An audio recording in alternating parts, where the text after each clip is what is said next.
اعوذ باللہ من الشیطان الرجیم بسم اللہ الرحمن الرحیم رب اشرح لی صدری ویسر لی امری واحلل عقدۃ من لسانی یفقہوا قولی۔ کل کا جو ہمارا لیکچر تھا اس میں ہم نے دیکھا کہ کس طرح سے حضرت ابوبکر صدیق رضی اللہ تعالی عنہ کے دور میں جو جمع تدوین قرآن ہے وہ کس طرح سے کتنی محنت سے کتنی محبت سے قرآن مجید کی تدوین جو ہے وہ حضرت ابوبکر صدیق رضی اللہ تعالیٰ عنہ کے دور میں ہوئی۔ حضرت زید بن ثابت رضی اللہ تعالیٰ عنہ نے کس طرح سے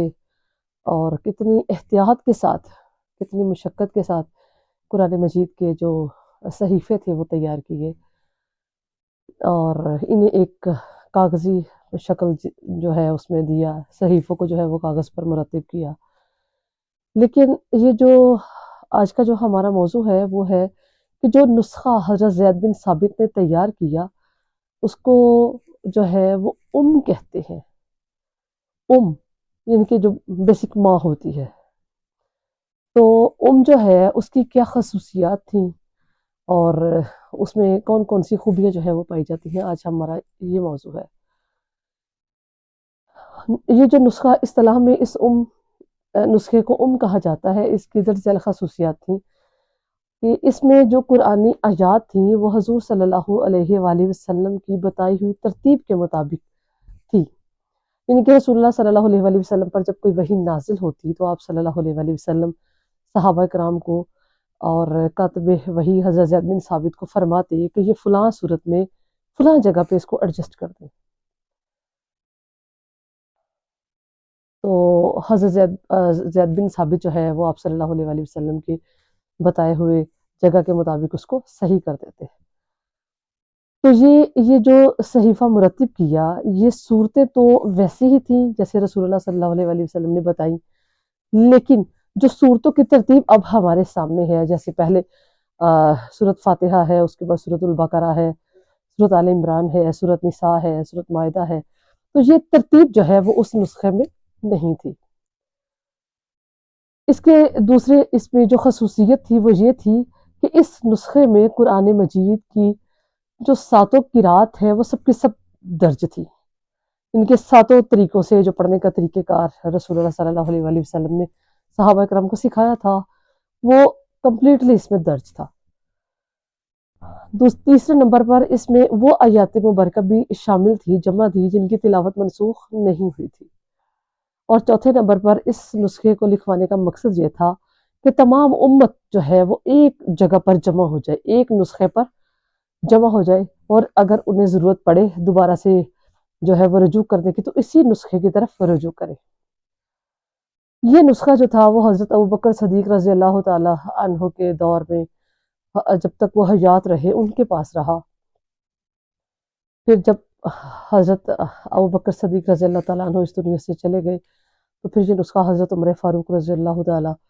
عنہ کے پاس رہا، اور حضرت عمر کی شہادت کے بعد یہ نسخہ ان کی بیٹی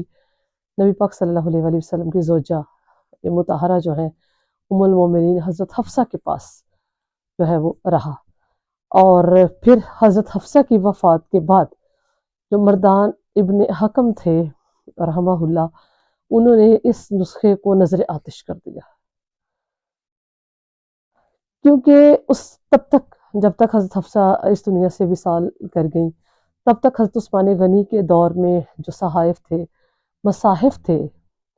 وہ مرتب ہو چکے تھے، دنیا کے کونے کونے میں اسلام پھیل چکا تھا، اور حضرت عثمان غنی رضی اللہ تعالی عنہ نے جو مصاحف تھے تیار کروا کر دنیا کے مختلف جگہوں پر، دنیا کے مختلف مقامات پر جو ہے وہ انہیں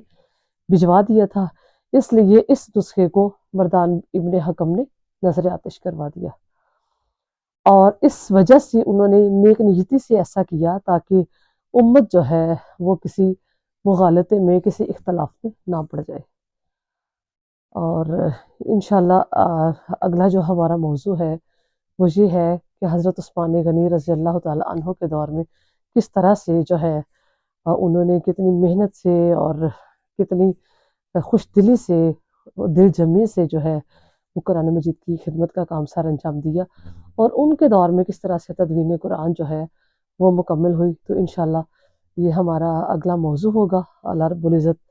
ہمیں قرآن مجید کو سمجھنے کی، اس پر عمل کرنے کی، اس کو سیکھنے کی، اور ان صحابہ کرام کی جو کاوشیں ہیں ان کو جو ہے وہ ان کی تعریف و توصیف کرنے کی توفیق عطا فرمائے۔ اللہ پاک ان سب صحابہ کرام کے درجات کو بلند کرے، اور ہمیں بھی ان کی حیات مبارکہ کے مطابق اپنی زندگیوں کو گزارنے کی توفیق عطا فرمائے۔ اللہ پاک ہم سب کو ایک دوسرے سے محبت کرنے کی، ایک دوسرے کا خیال رکھنے کی، اپنے ہمسائے اسپیشل ان کا آپ خیال رکھیں۔ رمضان المبارک میں میں بار بار یہی کہتی ہوں، آپ اپنے اخراجات تھوڑے کم کر لیں، اور اپنے ارد گرد کے لوگ جو ہیں ان کا بھی خیال رکھیں، کیونکہ بہت بری صورتحال سے پاکستان جو ہے وہ گزر رہا ہے۔ تو اللہ پاک ہم سب کو ایک دوسرے کی مدد کرنے کی توفیق عطا فرمائے۔ وما علینا الا البلاغ۔